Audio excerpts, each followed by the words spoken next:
Fala, gente. Eu tô dando uma olhada aqui, né, uma meditada em alguns trechos da Bíblia. Eu queria compartilhar com vocês uma leitura que eu tô fazendo de Juízes, o capítulo 17 e o capítulo 18. Acho que em algum lugar eu já andei comentando sobre isso, né? Esse, esse, esses dois capítulos, né, eles me falam um pouco quando a fé vira propriedade e o poder escolhe Deus.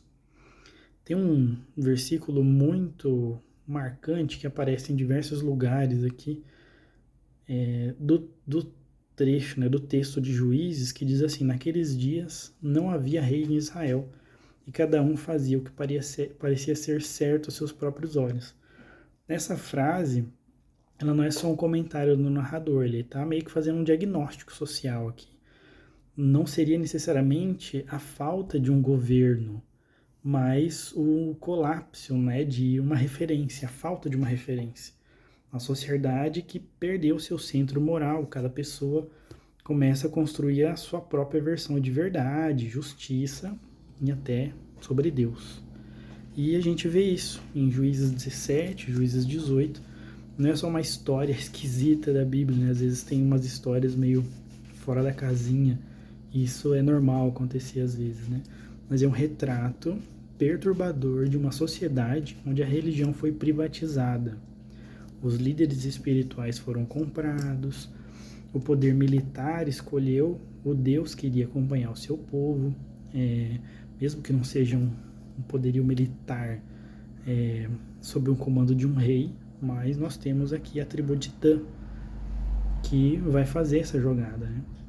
Então, no capítulo 17, a gente já vê o início dessa reflexão, né, que é uma religião privatizada. Começa com esse homem chamado Mica, e ele rouba dinheiro da própria mãe. Depois ele devolve. Aí a mãe, então, pega parte do dinheiro e daí ela vai fazer o quê, né? Ela constrói um ídolo religioso.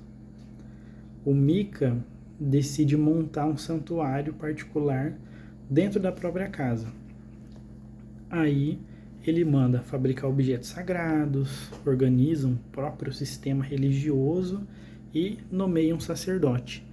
Mas o sacerdote é o próprio filho. Percebe aqui o que está acontecendo? No caso, a religião ela deixa de ser uma comunidade e se torna meio que uma propriedade privada, né? É como se o Mika dissesse: eu vou organizar a minha própria espiritualidade. Ele, não é que ele abandona a religião, mas ele personaliza. É bem parecido com a espiritualidade moderna, né? Hoje a gente ouve coisas como a minha fé é do meu jeito, eu sigo Deus à minha maneira, né?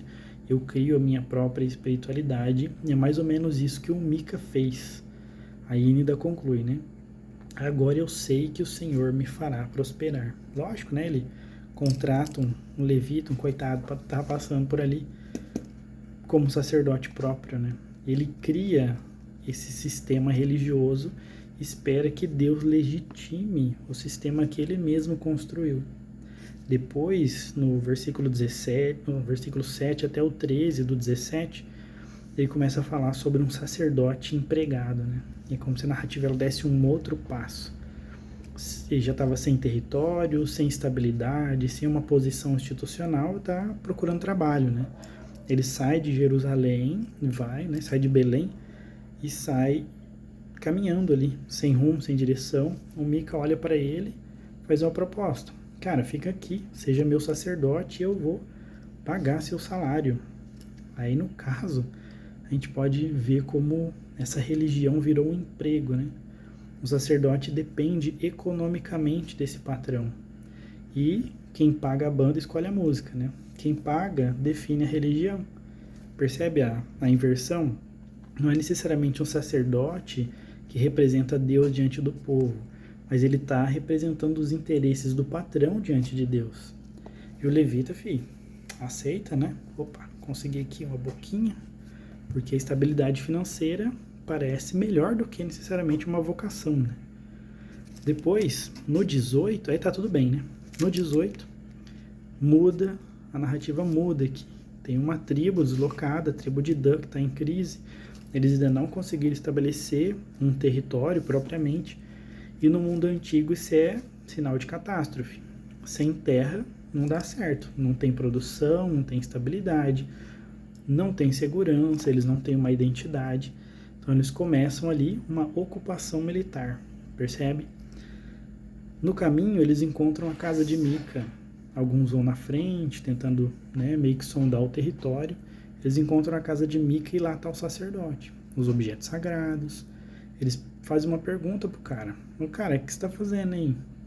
Ah, não, ele explica, né? Então eles falam, ó, consulta a Deus aí para nós. Vê com a gente, vê com Deus se a nossa campanha militar, né, se a nossa empreitada aí vai ser bem sucedida. O sacerdote responde, não, com certeza, Deus está com vocês, pode ir, vai na fé, né? Mas, veja bem, a gente não sabe se Deus falou. A gente sabe o que o sacerdote falou. E isso vai mostrando um outro caminho, né? Do 18 ali, do 14 até o 20, eles voltam, mas dessa vez com mais soldados. E aí eles fazem um negócio bem interessante, né? O Mica tinha construído um santuário para ele mesmo, montado ali uma igrejinha, uma religião, mandou fazer todos os aparatos da sua religião, né? Um ídolo, um manto sacerdotal, né? Um peitoral cheio de peças, né? Preciosas. E aí os caras voltam. Eles já viram, agora eles voltam e roubam os objetos sagrados. Além disso, o cara falou, vocês estão fazendo aí, vocês estão estragando meu rolê, né? O sacerdote. Daí eles fazem a proposta, cara. Ó, você prefere ser sacerdote de um ou de uma tribo inteira? O cara aceita imediatamente, cara. Aqui, pra mim, fala muito sobre essa religião de quem paga mais, sabe? A fé que acompanha um poder militar. E o texto, ele ainda diz assim que o sacerdote ficou contente. Um cara que estava deslocado, estava procurando um lugar para ficar, ele acha uma proposta boa, né, uma proposta profissional boa na casa de Mica, e agora tem uma proposta melhor ainda. E é uma violência terrível, né? Eles continuam a jornada deles, estão indo para uma outra cidade chamada Laís, diz que era tranquila, não tinha alianças militares, não tinha necessariamente um sistema de defesa, e faz com que impérios sempre fazem com essas cidades indefesas, né? Essa tribo de Dan ataca, destrói, queima, mata, depois ainda constrói uma cidade nova no lugar, e ali coloca o seu próprio santuário. Percebe como a religião entra aqui nesse finalzinho, como a cereja do bolo, né? Como essa legitimação de uma conquista é um Deus que acompanha o vencedor, né? Não, Deus falou lá que vocês iam ser prósperos nessa batalha. E eu vejo assim, novamente essa frase inicial, né? Cada um fazia o que parecia ser certo aos seus próprios olhos. Mas é isso que aconteceu com essa história, né? Um homem cria sua própria religião, um sacerdote vende a sua vocação, uma tribo que rouba os símbolos sagrados, um exército que destrói uma cidade pacífica, e tudo isso acontece em nome de Deus. O problema aqui não é necessariamente uma ausência de uma religião, mas é uma religião sem responsabilidade, sem uma estrutura, uma religião capturada pelo poder. Ora pelo poder do dinheiro, quem paga a banda escolhe a música, ora pela força, né, pelo poderio militar. Mas essa é a pergunta, né, que a gente deveria pensar nesse texto, no 17 e no 18, não só como uma história antiga, mas é que a gente pode enxergar como um espelho a pergunta mais desconfortável, né?